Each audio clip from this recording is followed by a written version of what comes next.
Hey everybody, Shell Brodnax here with another great episode of Stage or Talk, and I'm super stoked today because I have the one and only Sarah Kirkpatrick. How are you? Good, I'm great. How are you?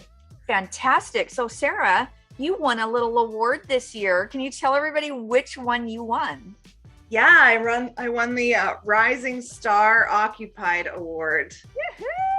I know, I'm so excited. I know. It is so cool when you can be, only in business less than 2 years, and then to submit work to be judged on by your peers, very important, to get an award. So not only did you make the top 10, so we do a top 10 list every year for those of you who are unfamiliar with our process, top 10, and then there's a winner in that top 10, and you brought it home. You slayed it.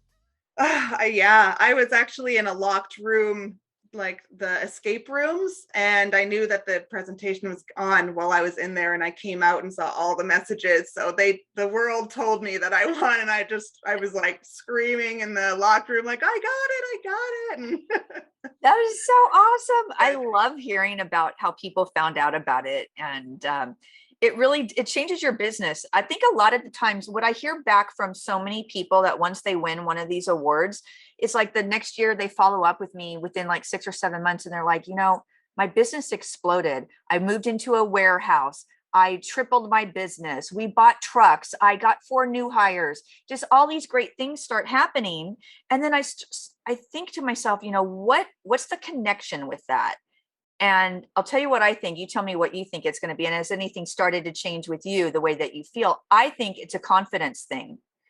I don't think it's necessarily like, you just get some magic award and like, poof, all of a sudden you're popular and people are beating down your door. But there is something to say for the way the acknowledgement does, and it makes you feel. I think it really reflects in your own business, how you speak to people, how you go and do your next sales call, how you try to close a deal. What are your thoughts?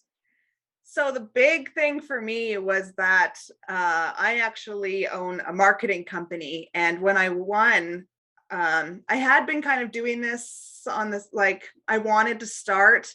But when I won, it really gave me the confidence to do it full time. And so I actually am closing my marketing company as of this, like today is my last day. I just wrapped out my final client right before this call. And now I'm taking the holidays, and January 2nd, full design and staging. So I'm really excited. And this definitely gave me that push. So okay, so I might be on track with my thought process.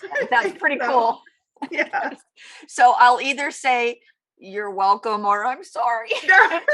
It's good. I don't think I'll ever be saying I'm sorry. I think you're going to do really, really well at this. So I looked at your submissions, and first of all, the first submission that you had, I'll just describe it. So we're also podcasting this, just so you know. So for people out there that don't see the visuals, that can't, go back and look at Sarah's work. You submitted one room, which is a pretty small corner room with a rust colored sofa in there. And they had the windows all covered up. And boy, I tell you, when I saw what you did with the room, it just blew my mind. I was like, has that this? I mean, we reach out and say, is this the same? Or it's like, do you have a rules violation? 3 emails from you guys being like, are you sure you did this? And I was like, I know. Trust me, I would ask the same question. I had an amazing homeowner who just happened to be buying really nice stuff for her next house. And I was like, can I please use this in this house? And so, no, for sure. It was really, really great. And then I look at the view that they had. Now, for me, I'm envisioning like cattle running around there for some reason. I don't know why. I'm sure there's not, because I see now a chain link fence and I think a lighting outside. But when you look outside, it's just the clouds that lined up that day. I mean, just the colors, everything was really pulled together well. Yeah. And it was actually, it's a schoolyard park. So is it really? Yeah. Maybe that's why they had the curtains down to block the littles out. But for sure it is. Yeah. But no, we definitely made it because they had 2 other living rooms in the house already. And so it was we're like, what are we going to do with this space? Obviously, we can't leave it as it is. Yeah. So we just made it, the 4 chairs, a sitting area so you can look out over the park and just enjoy those big windows. Got the pads for those ledges so that it's usable space that someone can picture themselves curling up with a book. And yeah. I love it. So do you recall if that one sold quickly? What was this? Yeah, actually, and that was actually a realtor that hired me for her own house. So very good. It sold in 1 week. Yeah. Did you let that agent know that you submitted this and it won I an did. award? I sent it to her. She actually moved to Kelowna and she's like, I wish you were coming with me. But yeah, I showed her the award and shared it with her. And that's awesome. I love that. So what's the market like in your area? So right now we're 2 years into this, over 2 years into this pandemic. And what's it like locally? How's it affected you? Well, so I'm still building up relationships in Calgary for realtors. A lot of my work is the design side, but a lot of it also comes from staging, which is really awesome. And I have to do a little bit of education on occupied staging, especially in a market like this. Occupied is tough. It's really hard to convince realtors that, yeah, your house is selling with multiple offers, but let me come in and just tidy up what they have. And they're like, oh, my homeowner put some flowers on the counter, it's fine. So I'm currently building a presentation to go into some brokerages and just talk about occupied staging versus vacant, because I don't do any vacant staging. And so, yeah, that part has been tough, but I know I'm new and I do have other occupied stagers in the city that I know, and they've been very busy. And so I think it's just me having to get out there a little bit more and start making those connections. Because again, I'm only just starting full-time January. So now's the time. But yeah, it's been good. And again, I think like everywhere else, the market is still a seller's market. Seller's market. The seller's market, yeah. Still a seller's market. But I have heard from a few realtors that it's calming down a little bit. And maybe this is my chance to like, okay, good, occupied, let's go. Well, the good news is we just recently ran a survey regarding properties that sold for over list price since January 2021. And the stats are remarkable. On average, over 40,000 over list price. Yeah, amazing. So, and it's like, great, if everything's selling, even if you don't stage it, it looks horrible and it's still going to sell, great. But there's this little term called fiduciary, this little word that agents should be well versed in. They should be a fiduciary to the client, at least let their client know, saying, great, it's going to sell. It's absolutely going to sell. And you might get some multiple offers. However, if you put a little bit into it, it's going to sell for even more. And then your staging's free. And so we've actually got stats. So to go with your new presentation that you're doing, and hopefully in the next few weeks, we'll get those stats out and you'll be able to thread those in there to convince people. Please. Yeah. It's crazy. It just it blows my mind. When they don't think of it like that, they're saying, oh, we'll just get, it's like, you don't like money. You don't want more. Yeah. You don't want more money. You're going to shove the money under that ugly bed that you just made with no throw pillows on it. Exactly. Or they never find it. Put messages out there saying, hey, we didn't stage it. So, come, and it's still going to be like a discount. It's not a premium. You got to stage it. It's going to make it premium, juicy. You want everybody to have it. Exactly. It's marketing at its best. Yeah. Yeah. And that's really why I love staging, because obviously my background is marketing. I ran my agency for 9 years and it just made so much sense. Like, staging is marketing and I can be the person that tells you exactly how that works. So that's what I've also with people, we always use the term that, staging is merchandising what is likely your client's number one asset, which is the equity in their property. And it's, you go to, I'm going to date myself. You will not know what this means, but I'll explain it to you. So back in the day, back in the 70s, the generic term, there was generic food and beer and mayonnaise and paper towels. It was just generics. And it was like yellow can and black words beer, or just a white can with black words beer. So everything was very generic. And then if you look now, fast forward to where we are now, look at the generic brands that are in the grocery stores. they don't really look generics anymore. They're not that just plain black and white label. In S&W brand, they do the Safeways for people that are on the West Coast, and it's you look at them and they're merchandise. Their labels are now merchandise. So even if the grocery store people, the generic brands recognize that you need to do a little zhuzh it up a little bit for those kidney beans, you also need to do it for your client's number one asset, which is their equity in their home. Exactly. I love that. I like merchandising. I'm going to use that one. Yeah, you're absolutely doing it. And it just can't, you just have to recommend it. I'm waiting for this to happen where you get it, in neighborhoods and neighbors know each other, and, you have two houses, the same floor plan, and, they're 2 blocks away from each other. One gets staged, one doesn't. The one that gets staged sells for 50 grand over list price. And the other one says, wait a minute, my agent, why didn't you tell me about this magic called staging? My friend sold their house. It's the same floor model as mine. They got 50 grand over. You didn't do your job. You didn't this. I'm just waiting for it. And I don't want it to happen, but I don't want it to happen at all. Nobody wants that on anybody. We just want everybody to be educated on it, but they should agents should always at least tell their client about it. Keeps them out of hot water. We have a lot of cookie cutters in Calgary. And so you're running into that all the time, the exact same house 40 times. I even went house shopping with my brother a couple of years ago, and I was like, weren't we just in this house 3 times like today? And so I kind of relate it to MLMs, so network marketing, where everyone is selling the same Norwex cloth or Amway lipstick or whatever. Everyone's selling the exact same thing. It's about the brand that you create around selling that. And really what staging is creating a brand. This is the marketing part of me, but it's creating a brand for your house and selling that lifestyle and that story. Because why is your cookie cutter different than your next 3 neighbors down the road who are also for sale for the same price, same square footage, everything, creating a story that people buy into. So do you have anybody that works for you yet? No, my goal is to get a assistant for just some paperwork stuff and data entry in the next couple months, but it's just me for now. I think you're going to scale pretty quickly, Sarah, because of your background and the way that you speak and the way that you present yourself and their knowledge that you have. You're going to clean up in the sales and marketing aspect. You're going to close deals. Good. Thank you. And you've got talent to stage it. See, so here's the thing, like with me, I always say this all the time, people poke fun at me, don't care. I don't like staging. I don't like doing it. Okay. I don't like doing it. I would never wake up in the morning and say, I cannot wait to stage that home. I will close the sales. Let me do the sales, the marketing. I'm going to close the sales. But if I come, I'm going to put a hole in your wall. If I put artwork up, it's just that.